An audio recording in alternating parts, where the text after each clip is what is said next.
on a un comité d'organisation dans lequel il y a tout le monde, y compris des personnalités qui étaient aux côtés d'Arnaud Montebourg quand il s'est déclaré candidat. À ce stade, j'ai pas eu de remarques majeures en disant on va vers quelque chose qui est une catastrophe en matière de transparence. On nous parle des bureaux de vote, on a pris exactement les mêmes règles. Des listes électorales. On a pris exactement les mêmes règles qu'en 2011.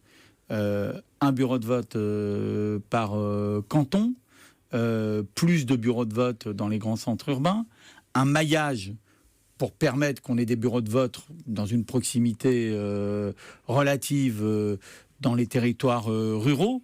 Et on est donc sur un plancher qui est au-dessus de 7000 bureaux de vote. On a indiqué que partout où des acteurs, les partis qui participent à la primaire, de simples citoyens voulaient monter un bureau de vote, il n'y aurait pas de difficulté à le faire. Donc on aura un véritable maillage national en termes de bureaux de vote et département par département, là où certains estimeront qu'il y a des manques, on fera en sorte... Est-ce que vous pouvez nous dire qu'il n'y a pas de négociation en ce moment entre vous et, par exemple, les proches de Montebourg, les proches... Pour dire, et on veut ça, il n'y a pas de négociation. Pour le moment, si vous voulez.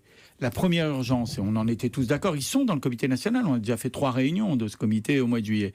La première urgence, c'était de récupérer les fichiers électoraux pour pouvoir constituer la liste électorale pour chacun des bureaux de vote de la primaire.